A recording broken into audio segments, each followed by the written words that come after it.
Assalomu alaykum hammaga. Xivadan bir ukamizdan kotyol olib edik. Kotyol qurib, kotyolimiz isimavedi.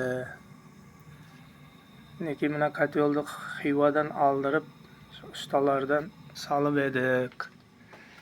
Hozir yaxshi, ozg'antay gaz bilan qizib turibdi. Teplipol hammasini.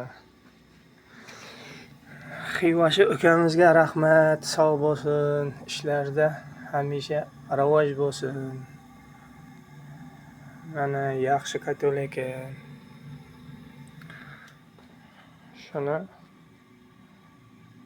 videoga tushirib jiberayotirman.